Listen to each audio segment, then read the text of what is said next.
Subkluster baharu Himpunan Sri Petaling dikenal pasti babitkan madrasah dan tahfiz.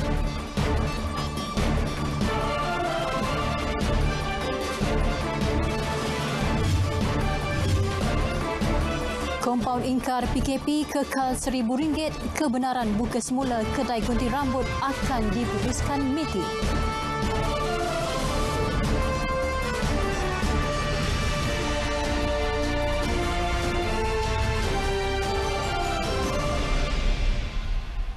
Assalamualaikum, salam sejahtera, bersama saya Faris Izzat Syahrudin. Dan saya Maghrib Gambang. 113 kes pulih dan dibenarkan discharge hari ini menjadikan jumlah kumulatif kes sembuh dan discharge keseluruhannya 2,108 kes. Jelas Ketua Pengarah Kesihatan Datuk Dr. Nur Hisham Abdullah, terdapat 153 kes baharu menjadikan jumlah kumulatif kes positif di negara ini 4,683 kes. Ya, 3 lagi kematian dilaporkan hari ini melibatkan 2 individu lelaki dan seorang wanita warga tempatan yang mempunyai sejarah penyakit kronik.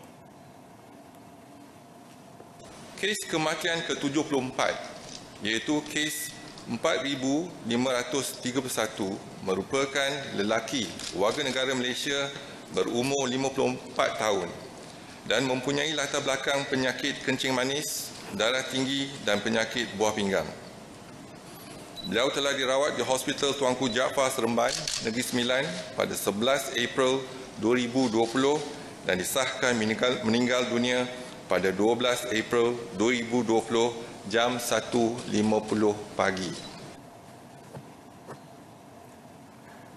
Jumlah kumulatif kes kematian setakat ini 76 kes. Kes ke-75 melibatkan lelaki berusia 90 tahun yang dirawat di Hospital Taiping, Perak sejak 1 April lalu dan disahkan meninggal dunia pukul 5.23 pagi tadi. Manakala kematian ke-76 melibatkan wanita berumur 47 tahun yang dirawat di Hospital Umum Sarawak sejak 8 April lepas. Pesakit disahkan meninggal dunia pukul 7.36 pagi tadi. 37 daripada 66 kes positif COVID-19 yang sedang dirawat di unit rawatan rapi ICU memerlukan bantuan pernafasan. Dalam pada itu, senarai terkini madrasah dan tahfiz dikenal pasti Kementerian Kesihatan KKM dalam usaha mengesan kontak rapat kluster himpunan tabligh di Sri Petaling. Senarai itu diperoleh hasil kerjasama rapat KKM dengan JAKIM dan Majlis Syura Jemaah Tabligh Masjid berkenaan. Menurut Datuk Dr. Nur Hisham, usaha mengenal pasti subkluster itu susulan tindakan proaktif di lapangan oleh Jabatan Kesihatan Negeri dan Pejabat Kesihatan Daerah. Dalam pada itu, antara subkluster yang telah dikenal pasti ialah madrasah di Jerantut Pahang yang berjaya mengesan 62 kes positif daripada 401 orang yang disaring. Pesakit terbabit dimasukkan ke Hospital Tengku Ampuan Afzan Kuantan. Daripada jumlah itu, 20 kes telah sembuh dan dibenarkan discharge. Yang kedua, subkluster madrasah di Penanti, Pulau Pinang. Jumlah orang yang disaring adalah seramai 291 orang, di mana 250 orang adalah pelajar dan baki 35 orang merupakan kaki tangan. Jumlah kes positif adalah 6, di mana 2 kes masih dirawat di Hospital Sultanah Bahiyah Alostar, Kedah dan jumlah kes sembuh ataupun discharge adalah 4 orang. Subkluster Madrasah Sungai Lui, Selangor pula mendapati 90 kes positif daripada 282 orang yang disaring. Pesakit dimasukkan ke Hospital Sungai Buloh dan Pusat Kusta Negara. 67 kes dilaporkan telah sembuh. Sementara itu, subkluster Madrasah di Jasin, Melaka mendapati 37 kes positif daripada 137 orang yang disaring dan telah dimasukkan ke Hospital Melaka. Hanya 1 kes dilaporkan sembuh.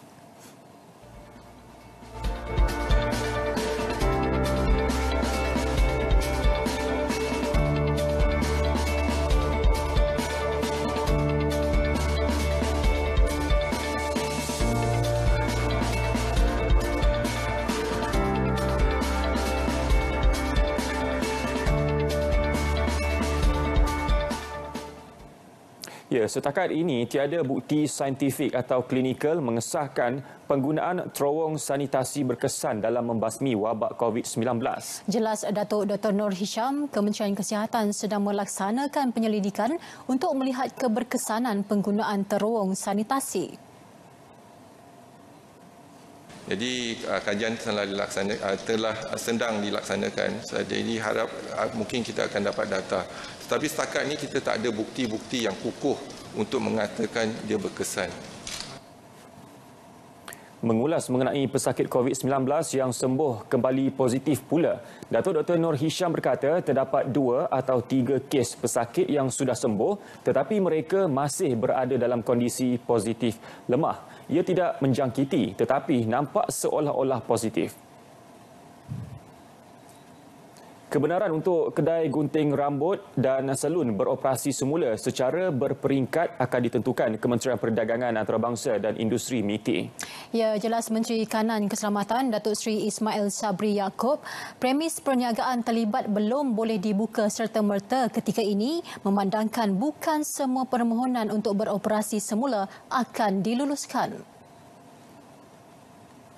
Cadangannya adalah di kawasan hijau sahaja, bukan di kawasan merah dan sebagainya. Walaupun detailnya akan di SOP detail dan sebagainya tentu saja akan dikeluarkan oleh pihak MITI. Setakat hari ini seperti saya sebut, kerajaan menerima pandangan daripada rakyat dan seperti saya sebutkan tadi bahawa MITI akan meneliti dan memperhalusi setiap pandangan.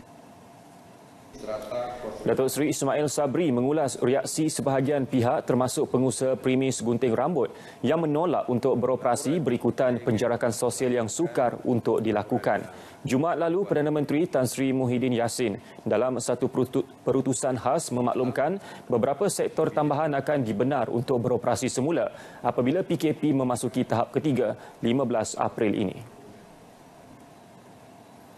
Ia mengulas hukuman yang boleh diambil ke atas pihak yang mengingkari PKP. Datuk Seri Ismail Sabri berkata polis mempunyai pilihan sama ada memberi kompaun atau membawa kes itu ke mahkamah. Yang pasti kadar kompaun RM1,000 kekal ketika ini. 1,220 individu sudah ditahan kerana mengingkari PKP, merangkumi 854 orang yang dikompaun. Pihak polis mempunyai pilihan sama ada nak memberikan kompaun ataupun untuk membawa kes ini ke mahkamah. Jadi kalau kes ini dibawa ke mahkamah, maka saya dah sebutkan semalam bahawa hukuman penjara dan sebagainya boleh ditentukan oleh mahkamah. Jumlah keseluruhan kompaun yang dikeluarkan setakat ini ialah 2,156. 345 individu telah direman dengan 21 individu dijamin polis. 783 sekatan jalan raya dilakukan pihak polis di seluruh negara dengan 435,361 kenderaan diperiksa. 48,123 pemeriksaan mengejut dilakukan selain 6,158 premis diperiksa. Sementara itu, skim harga maksimum akan dilaksana Kementerian Perdagangan Dalam Negeri dan Hal Ehwal Pengguna KPDN HEP bagi membendung kenaikan harga barang keperluan sepanjang PKP tahap 3. Langkah itu bagi mengelak mana-mana pihak mengambil kesempatan menaikkan harga barang keperluan. Kemungkinan ada peniaga-peniaga yang tidak bertanggungjawab mungkin akan mengambil kesempatan untuk menaikkan harga. Oleh itu, keputusan mesyuarat hari ini bahawa KPDN HEP akan perlu melaksanakan dan mereka akan melaksanakan skim harga maksimum sebagai langkah bagi membendung kenaikan harga barangan keperluan sepanjang tempoh PKP 3 ini. Jadi seperti biasalah. Biasanya skim kawalan harga, dulunya disebut skim kawalan harga ataupun skim kawalan harga maksimum ini akan dilaksanakan sewaktu musim perayaan. Tetapi kita telah putuskan tadi tak perlu tunggu musim perayaan, masuk saja PKP 3 ini, skim kawalan harga maksimum mesti dilaksanakan dan senarai produk-produk tersebut akan diumumkan oleh KPDN HEP. KPDN HEP juga akan menjalankan pemeriksaan khas terhadap barangan keperluan harian di seluruh negara bagi menentukan tahap 25 jenis barangan yang menjadi pilihan utama pengguna di pasaran. Setakat semalam, pemantauan khas telah dilaksanakan melalui 1,205 pemeriksaan melibatkan peniaga, peruncit, pemborong dan pengilang. Rakyat tidak perlu bimbang kerana bekalan makanan terutamanya beras lebih daripada mencukupi. Dalam pada itu, tindakan segera akan diambil pihak berkuasa bagi membantu mangsa kes-kes keganasan rumah tangga dan penderaan kanak-kanak sepanjang tempoh PKP dilaksana. Jelas Datuk Seri Ismail Sabri, mereka yang memerlukan bantuan diminta menghubungi talian kasih 15999 atau pihak polis supaya tindakan segera dapat diambil. Malah, jika ada laporan yang nak dibuat kepada pihak polis, rakyat kita boleh membuat aduan melalui online seperti WhatsApp dan sebagainya direct kepada pihak polis, dan pihak polis boleh mengambil tindakan segera berdasarkan aduan yang diterima. Sarawak merekodkan satu kes kematian akibat COVID-19 hari ini, menjadikan jumlah keseluruhan 14 kematian dicatat. Jawatan Kuasa Pengurusan Bencana Negeri JBPN Sarawak memaklumkan kematian ke-14 melibatkan seorang wanita berusia 47 tahun dari Kuching. Menurut kenyataan media JBPN, mangsa mula mengalami batuk dan demam pada 2 April lalu dan dimasukkan ke Hospital Umum Sarawak pada 8 April. Mangsa disahkan positif COVID-19 2 hari berikutnya dan meninggal dunia pada pukul 7.36 pagi tadi. Sementara itu, 7 lagi kes baharu positif direkodkan hari ini, menjadikan jumlah kes di Sarawak setakat ini 314 kes sejak 13 Mac lepas. 2,091 kes didapati negatif. 9 daerah di Sabah pula kekal zon hijau atau sifar kes COVID-19. Daerah-daerah berkenaan ialah Telupit, Kuala Penyu, Tenom, Nabawan, Kudat, Pitas dan Kota Marudu. Pengarah Kesihatan Negeri Sabah, Datuk Dr. Christina Rundi, dalam kenyataan media memaklumkan petugas kesihatan di Telupit sudah mengambil pendekatan positif dengan menasihatkan masyarakat supaya memberi kerjasama padu dalam memastikan daerah itu kekal zon hijau. Sehubungan itu, beliau menasihatkan penduduk di Telupit agar terus mematuhi PKP serta mengekalkan jarak sosial sekurang-kurangnya 1 meter di samping mengamalkan penjagaan kesihatan termasuk kerap mencuci tangan dan memakai penutup mulut dan hidung. Sementara itu, 5,632 individu sudah diberi kaunseling oleh pasukan Mental Health Psychosocial Support MHPSS. 15 orang rakyat Malaysia yang bekerja di Iraq selamat tiba di KLIA pukul 9.35 pagi tadi. Mereka menaiki pesawat komersial Iraqi Airways dari Baghdad yang dibiayai secara persendirian. Kementerian Luar dalam kenyataan media menjelaskan Kedutaan Besar Malaysia di Jordan banyak membantu memudahkan urusan berkenaan, termasuk bekerjasama dengan Kementerian Luar Iraq. Kesemua rakyat Malaysia itu perlu menjalani kuarantin wajib selama 14 hari. Kementerian Luar akan terus berusaha memastikan kebajikan rakyat Malaysia yang terkandas di luar negara terpelihara dan mengambil tindakan sewajarnya bagi membolehkan mereka kembali ke tanah air dengan selamat.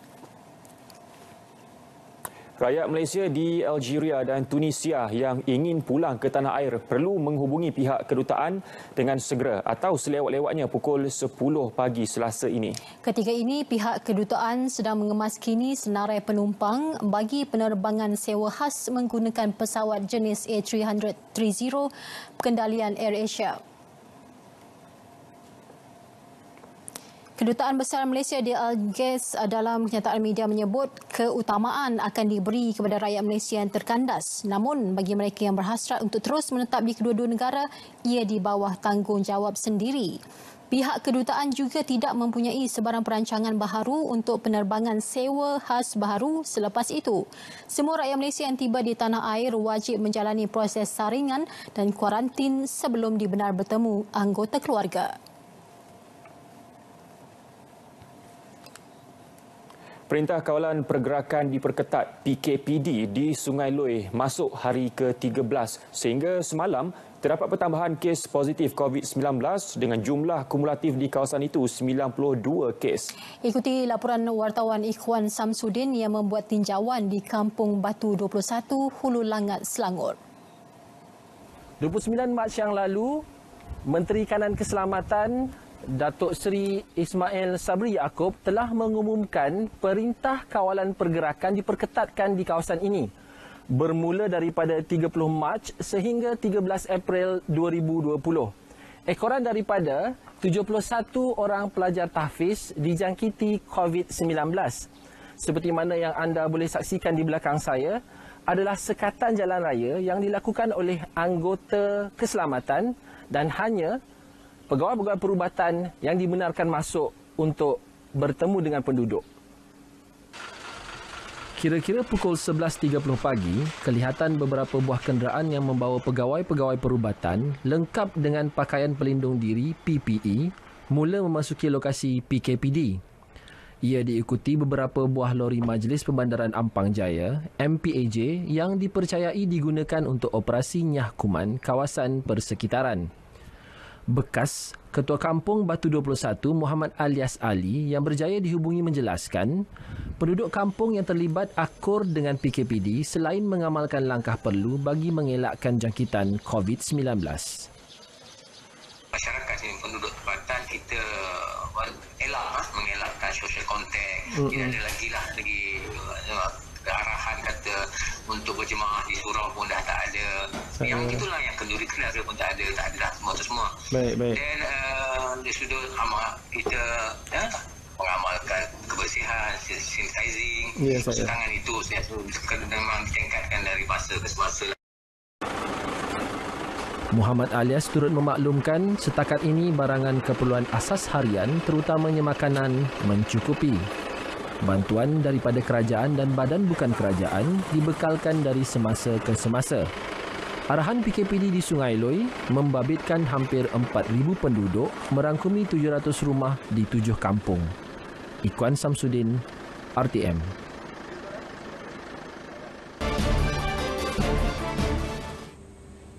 Assalamualaikum dan salam sejahtera kepada semua penonton. Bersama saya Farha Alim dari Map Malaysia untuk perkembangan cuaca pada malam ini. Kita perhatikan terlebih dahulu paparan carta angin permukaan iaitu rantau negara kita yang masih lagi menerima tiupan angin pelbagai hala ke semenanjung Malaysia dan juga Sabah dan Sarawak sepanjang monsun peralihan monsun yang sedang berlaku di negara kita. Namun begitu, tiada sebarang amaran terperingkat angin kencang dan laut gelora yang dikeluarkan oleh jabatan buat masa ini untuk kawasan perairan seluruh negara. Seterusnya kita perhatikan kepada paparan imej satelit semasa iaitu kelompok awan ataupun letupan awan aktif yang dicerap lebih tertumpu di sekitar negeri-negeri pantai barat semenanjung Malaysia termasuklah di bahagian pedalaman negeri Sabah dan ini membawa kepada kelembapan yang amat tinggi di beberapa kawasan terbabit yang menyebabkan hujan berserta ribut petir di 1-2 tempat di sekitar kawasan terbabit. Ini dapat diperhatikan dengan lebih terperinci melalui paparan imej gemer radar di semenanjung Malaysia.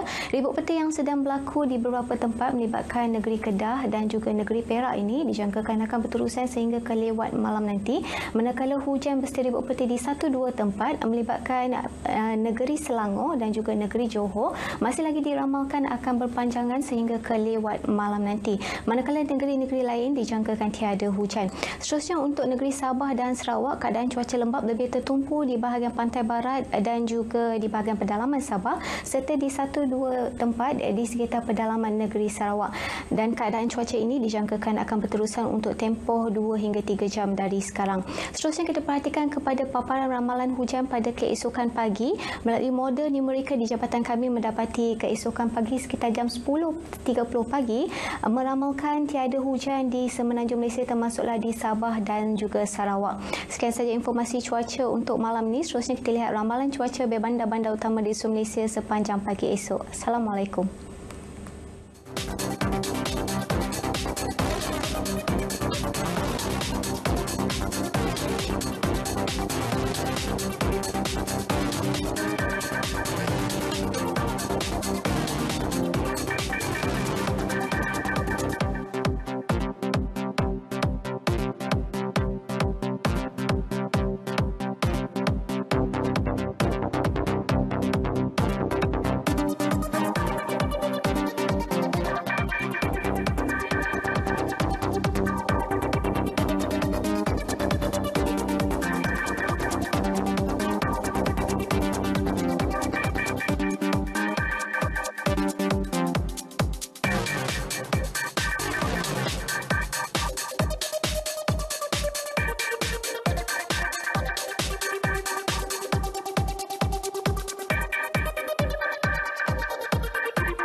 Urusan penyediaan makanan kepada golongan memerlukan kini dipertanggungjawabkan kepada Jabatan Kebajikan Masyarakat JKM di bawah Kementerian Pembangunan Wanita, Keluarga dan Masyarakat KPWKM. KPWKM dalam satu kenyataannya memaklumkan bantuan akan didahulukan kepada golongan yang terhenti pendapatan harian dan menghadapi kesukaran untuk mendapatkan bekalan makanan. Urusan pengagihan adalah berdasarkan pelbagai sumber aduan dan rujukan seperti melalui aduan secara langsung individu kepada Pejabat Kebajikan Masyarakat Daerah, pemimpin masyarakat, Bilik Gerakan Negeri serta talian kasih 15999. Setiap permohonan akan disemak dan diperakukan oleh JKM. Pengagihan akan dilaksanakan dengan kerjasama rela, Angkatan Pertahanan Awam dan pemimpin setempat. Pematuhan rakyat meningkat dan penguatkuasaan diperketat. Itu antara yang dapat dilihat hasil tinjauan hari ke-26 pelaksanaan PKP. Wartawan Mazliha Hamzah yang meninjau situasi semasa di sekitar Ibu Negara ada laporannya.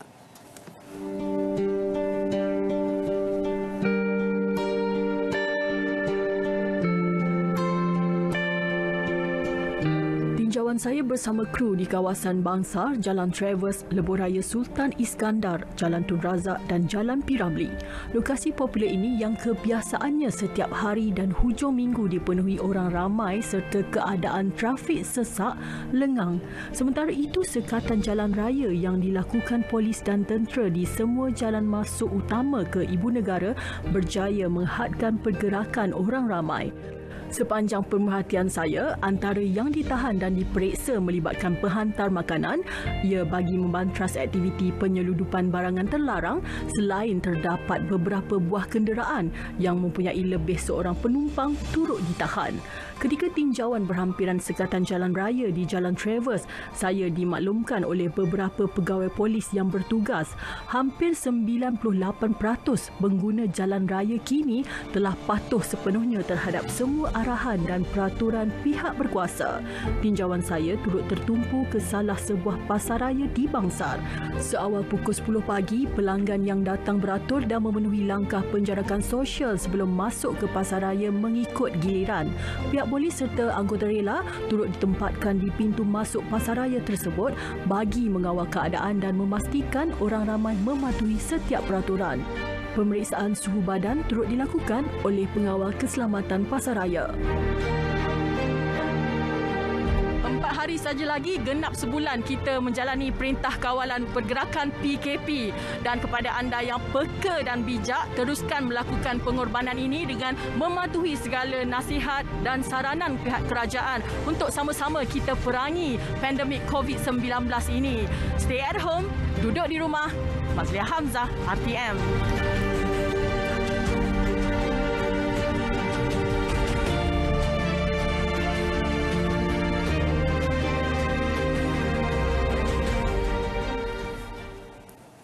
Enggan memberi kerjasama, malah memaki polis ketika pemeriksaan keselamatan dilakukan. Seorang lelaki berusia 30-an ditahan di Kangar Perlis. Lelaki itu juga turut melakukan beberapa kesalahan lain seperti menggunakan cermin gelap dan nombor pendaftaran kenderaannya tidak mengikut spesifikasi dibenarkan. Di mana beliau apabila kita meminta kad pengenalan dan lesen, beliau tidak memberi kerjasama dan tidak memberi lesen dan kad pengenalan. Jadi telah menghalang kita daripada menjalankan tugas dan telah mengontorkan kata-kata kesat babi kepada pegawai saya tadi. Jadi kita telah melakukan tangkapan di bawah Seksyen 186 ke atas beliau, iaitu menghalang pejabat awam daripada menjalankan tugas. Kes disiasat mengikut Seksyen 186 Kanun Keseksaan kerana menghalang tugas penjawat awam. Sabit kesalahan boleh dihukum penjara maksimum 2 tahun atau denda sehingga RM10,000 atau kedua-duanya. Individu yang dikenakan kompaun kerana ingkar PKP di Johor pula meningkat kepada 295 orang semalam. Jumlah itu merupakan tambahan 46 kes baharu di negeri itu. Ketua Polis Negeri Dato' Ayub Han Maidin Piche berkata secara keseluruhannya 1,237 orang telah ditahan sejak 18 Mac lepas. Mereka yang telah didakwa di mahkamah kekal 754 orang. Kesemuanya disiasat dan didakwa mengikut Seksyen 186 Kanun Keseksaan dan Seksyen 270 Kanun Keseksaan dan beberapa akta berkaitan. 17 orang lagi ditahan polis kerana melanggar PKP di Sarawak. Miri merekodkan tangkapan tertinggi iaitu 9 individu diikuti Kuching, Sibu dan Padawan yang mencatat tangkapan 2 individu manakala Dalat dan Tatau masing-masing dengan 1 tangkapan. Jelas Timbalan Pesuruhjaya Polis Sarawak Datuk Dev Kumar tangkapan tersebut hasil rondaan rawak yang dijalankan malam semalam sehingga pagi tadi. 95 orang dikenakan kompaun dengan Kuching mencatat jumlah paling tinggi iaitu 25 orang diikuti Sarike 21 orang. Dalam satu kenyataan media, Datuk Dev turut mendedahkan Sarawak merekodkan tahap pematuhan PKP yang tinggi iaitu 97%. Sementara itu, Polis Daerah Tuaran Sabah membuka 5 kertas siasatan melibatkan 14 tangkapan kerana ingkar arahan PKP. 10 orang dituduh di mahkamah, seorang dibebaskan dan 3 individu lagi masih ditahan reman untuk siasatan. Ketiga-tiga remaja terbabit berusia antara 20 hingga 23 tahun. Sekumpulan remaja ini berada di satu kawasan lapang dan hanya duduk minum-minum. Mereka hanya duduk di sana melepak tanpa ada arah tujuan. Ketua Polis Daerah Tuaran DSP Muhammad Hamizi Halim turut memohon ibu bapa supaya memantau dan mengawal pergerakan anak-anak sepanjang tempoh PKP kerana jika sabit kesalahan, ibu bapa juga boleh dikenakan tindakan. Seorang penghantar surat dikenakan hukuman menjalankan khidmat masyarakat selama 3 bulan selepas mengaku bersalah atas tuduhan gagal memberi maklumat berhubung sejarah perjalanan ke luar negara semasa proses saringan COVID-19. Magistrat Siti Nur Hidayah Muhammad Nur mengenakan hukuman tersebut ke atas Omar Mat Khatib 31 tahun bermula hari ini. Mahkamah Magistrat Alustar turut menghendaki Omar melapor diri setiap hari di Pejabat Parol selama tempoh hukuman. Dia diwakili Peguam Zuriah Muhammad Nordin daripada Biro Bantuan Guaman. Magistrat sebelum itu telah memberi pilihan kepada tertuduh untuk memilih sama ada penjara 3 bulan atau menjalani khidmat masyarakat. Pada 26 Mac lalu, semasa di kaunter saringan Klinik Kesihatan Daerah Pendang, Omar gagal mematuhi permintaan pegawai yang diberi kuasa untuk membekalkan maklumat berhubung pencegahan dan pengawalan penyakit berjangkit daripada tertuduh. Justru tertuduh melanggar peraturan-peraturan pencegahan dan pengawalan penyakit berjangkit 2020. Kementerian Pengajian Tinggi KPT menawarkan geran khas penyelidikan dalam bidang kritikal yang dikenal pasti berkait rapat dengan masyarakat untuk mendepani pasca COVID-19. Tawaran geran penyelidikan bersifat jangka pendek itu terbuka kepada semua pensyarah universiti awam dan institut pengajian tinggi swasta. Jelas KPT menerusi satu kenyataan media, sumber rujukan kepada kerajaan disediakan terutama kepada kementerian berkaitan sebagai persediaan merangka dasar dalam menghadapi senario kehidupan selepas wabak berakhir. Setiap penyelidikan akan diberikan sekurang-kurangnya RM20,000 meliputi 20 bidang utama, antaranya ekonomi, kesihatan awam, keselamatan, pelancongan, perdagangan, pendidikan dan keselamatan makanan. Kertas cadangan penyelidikan boleh dibuat secara individu atau berkumpulan, tidak melebihi 3 orang manakala permohonan dibuka mulai 15 April hingga 30 April ini, melibatkan tempoh kajian selama 6 bulan. Makluman rasmi pembukaan geran boleh diakses melalui Malaysia Greater Research Network System atau MyGrants. Rakyat Sarawak, Johor dan Kedah didapati paling tinggi mengamalkan amalan pencegahan COVID-19 berbanding penduduk negeri-negeri lain. Demikian dapatan hasil kajian yang diketuai Dr. Abdul Rauf Rizwan dari Kumpulan Health Communication UiTM Cawangan Melaka dan penyelidik di Taibah Universiti Madinah, Arab Saudi. Kajian yang melibatkan 1,230 responden dari seluruh Malaysia itu secara keseluruhan menunjukkan 82.5% responden mengikuti amalan pencegahan sewajarnya. Kajian itu juga menunjukkan golongan wanita lebih mengamalkan aspek pencegahan COVID-19 berbanding golongan lelaki. Malah suri rumah, pekerja sektor awam, swasta, penganggur dan pelajar merupakan golongan yang berwaspada dalam mencegah penularan pandemik itu. Pencegahan yang paling popular yang telah dilakukan oleh rakyat Malaysia adalah yang pertama, kebanyakan barang-barang yang dibeli telah dibasuh. Ketika dah bawa balik, mereka telah membasuh barang-barang yang dibeli. Yang kedua, membersihkan diri setelah pulang dari rumah sebelum berjumpa dengan ahli keluarga. Dan amalan ketiga yang tertinggi adalah berkaitan dengan sentiasa membasuh tangan dengan sabun.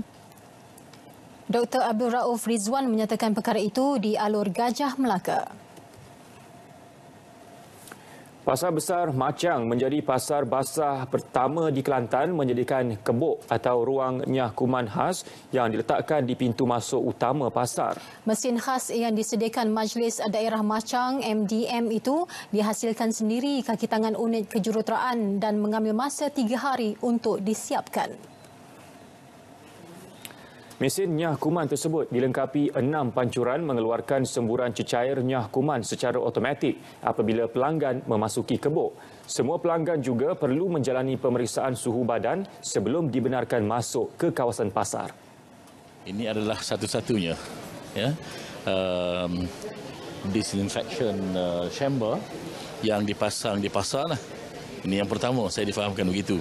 Ini adalah satu inisiatif yang baik menyokong pihak kerajaan bagi mengawal penyebaran virus COVID inilah. High-School Negeri Dato' Dr. Muhammad Fazli Hassan menyatakan perkara itu selepas merasmikan ruang nyah kuman di Pasar Besar Awam Machang. Peralatan pelindungan diri turut diserahkan kepada Wakil Hospital Machang, Pejabat Kesihatan Machang dan MDM yang dihasilkan kemas dan Pusat Pemulihan Akhlak Machang.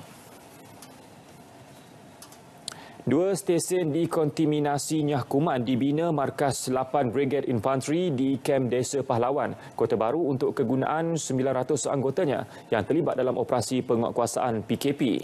Stesen itu ialah dekontaminasi ekspres dan dekontaminasi menyeluruh dibangunkan pasukan skuadron ke-7 Regimen Askar Jurutera Diraja dan mula digunakan sejak 2 hari lalu. Ia berfungsi untuk nyah kuman anggota dan kenderaan tentera sama ada dalam kem atau terbabit secara langsung dalam op penawar.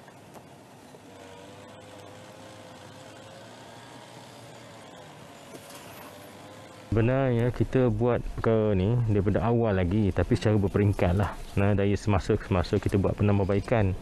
Asalnya bila kita dah atur gerakan pada 22 bulan Mac yang lepas, kita buat secara manual. Kita pakai penyembuh, penyembuh yang kita buat perolehan dan dicampur dengan campuran-campuran cecair yang disyorkan, dan dari lepas itu kita tingkatkan dari semasa ke semasa. Stesen dekontaminasi ekspres dibina berbentuk terowong dan boleh memuatkan 2 anggota pada satu-satu masa, manakala stesen dekontaminasi menyeluruh untuk membersihkan kenderaan dan aset tentera. Persepsi masyarakat mengenai proses disinfeksi yang dilaksana Jabatan Bomba dan Penyelamat perlu diubah. Pelaksanaannya bagi mencegah penularan COVID-19 bukannya disebabkan kawasan berkenaan wujud kes positif. Menurut pengarah JBPM Melaka, Abu Obaidat Muhammad, kawasan yang dipilih merupakan lokasi tumpuan awam termasuk zon merah dan jingga. Kita anggap itu adalah satu cara membasmi atau mencegah. Mungkin ada, mungkin tak ada, tapi ada lebih baik dia jadi lebih confident kepada orang ramai bila kita dah buat benda ni. Memang tak ada digeman, jadi dia boleh datang dengan tak ada rasa syak. Beliau menyertai operasi disinfeksi di Jabatan Penyiaran Melaka, Jalan Taming Sari. Bagi orang ramai yang ingin membuat permohonan untuk melakukan proses disinfeksi di kediaman masing-masing, boleh menghubungi bilik gerakan di talian tentera atau Balai Bomba dan Penyelamat berhampiran.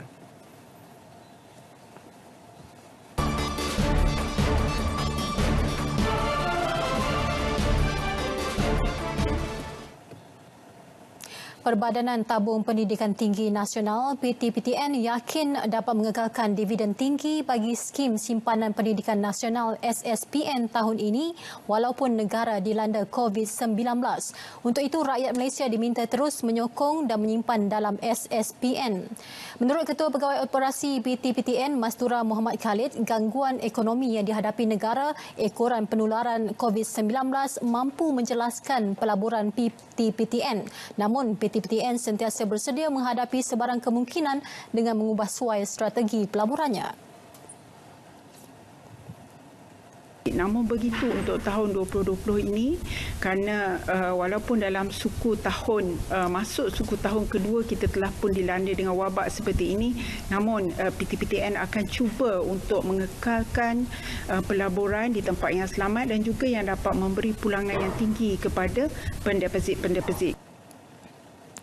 Mastura menjadi tetamu program Selamat Pagi Malaysia di Angkasa Puri. Beliau menyarankan pendeposit supaya menggunakan penangguhan bayaran balik pinjaman kepada institusi kewangan lain untuk membuat simpanan ke dalam akaun SSPN bagi menjamin pendidikan anak-anak pada masa depan.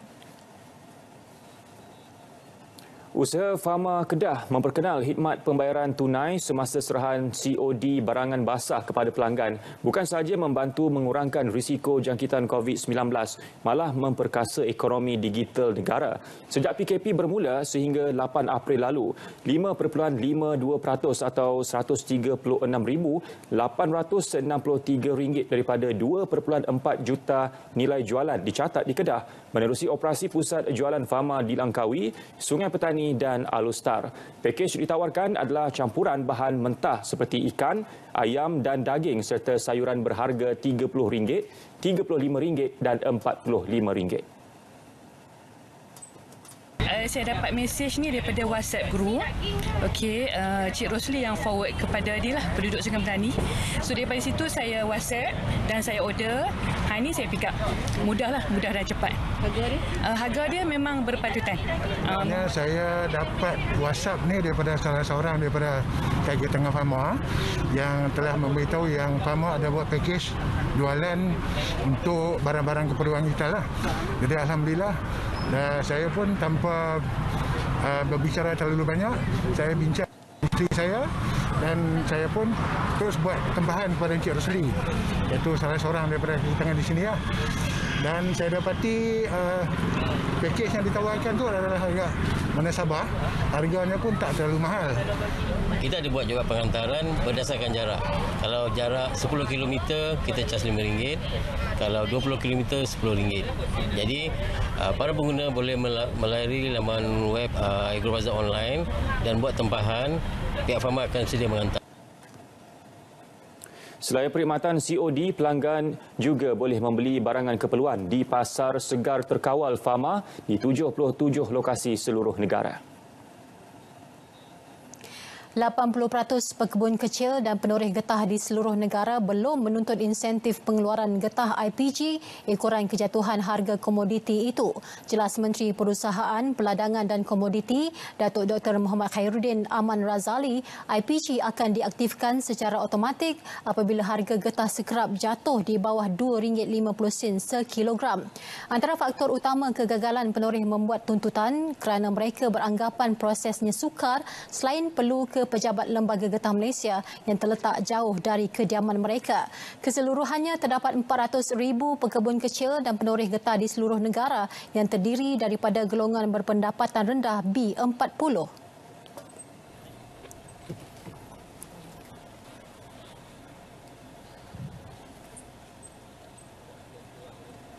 Cuma isunya ialah bagaimana cara mereka nak tuntut dengan kerajaan. Ini yang saya sedang perhatikan balik untuk kita mudahkan lagi kaedah.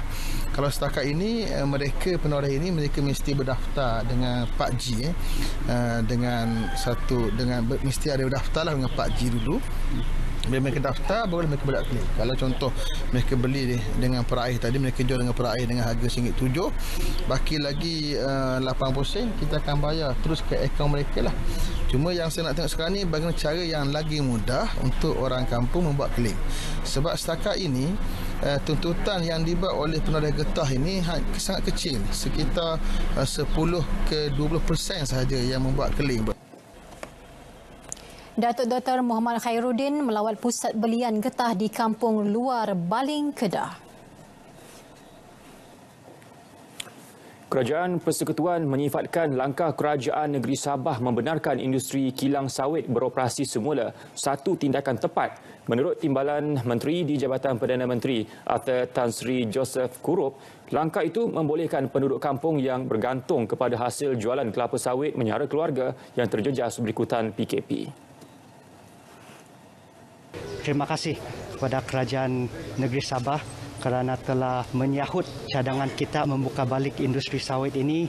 Kita mengurangkan pekebun yang mungkin terjejas pendapatan.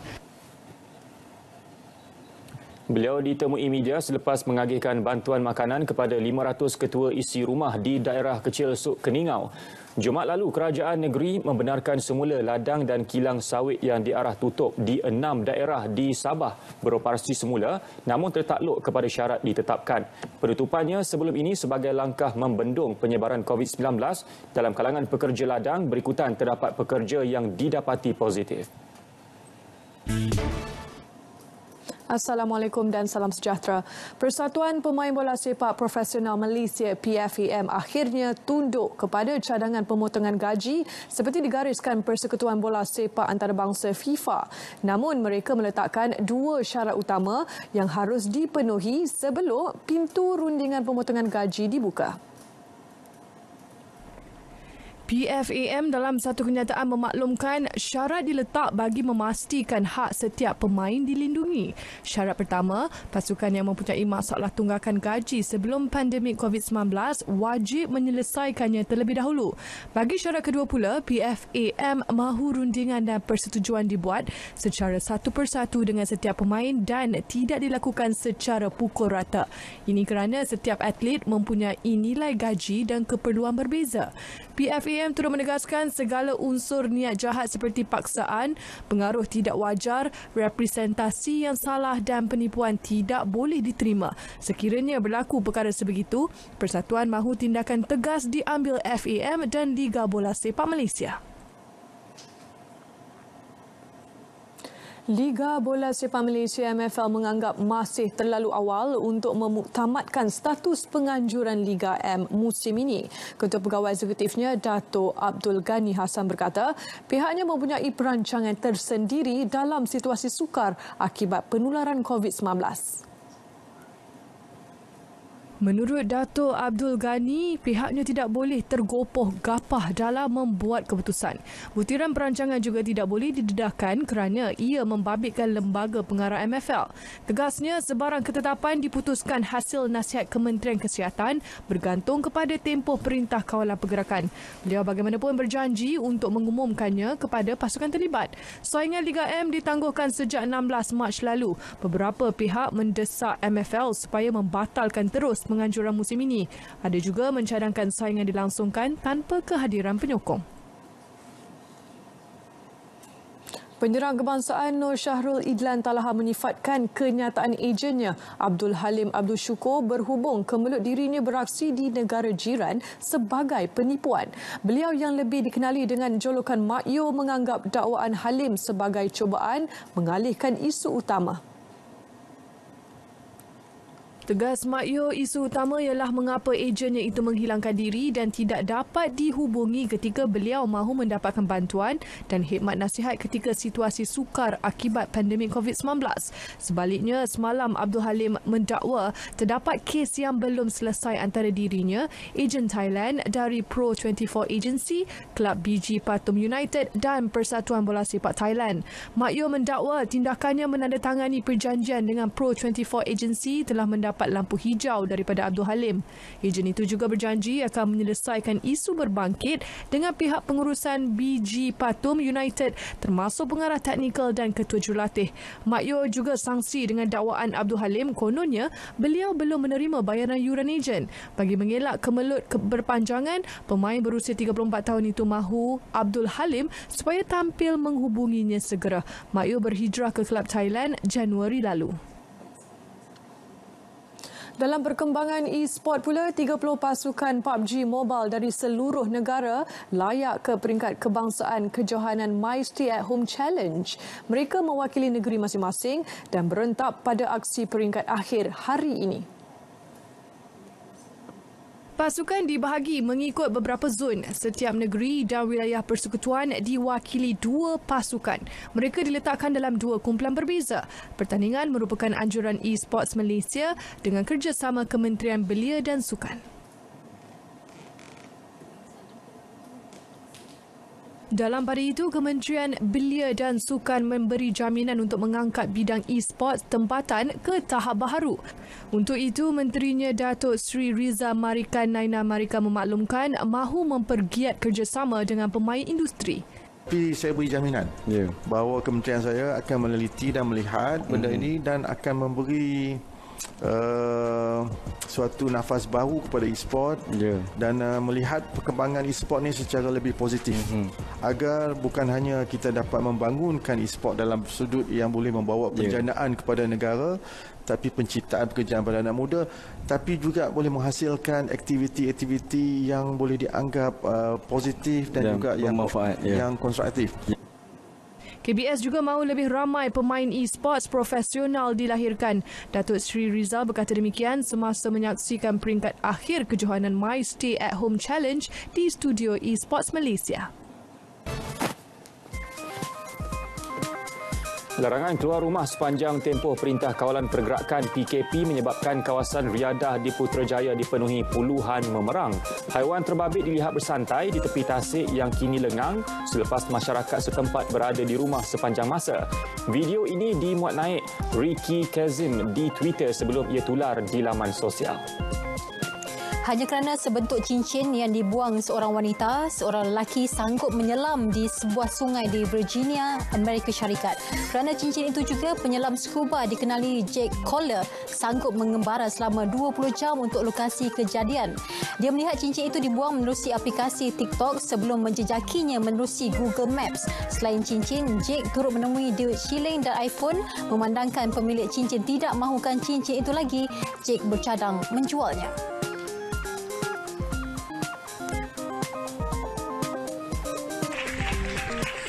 Di Sepanyol, seorang wanita yang pulih daripada COVID-19 diberi sambutan luar biasa oleh jiran-jirannya sejurus tiba di kawasan perumahannya Ahad lalu.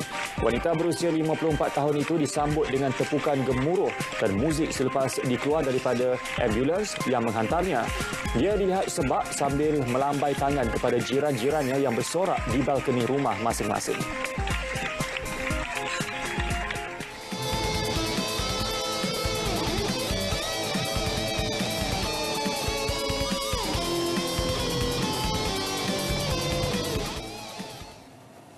Orkestra RTM mencipta sejarah menjadi pasukan orkestra pertama di Malaysia membuat persembahan dari rumah. Menggabungkan 15 ahli muzik, mereka mengalunkan lagu patriotik Bahtera Merdeka ciptaan komposer Kasim Masdur.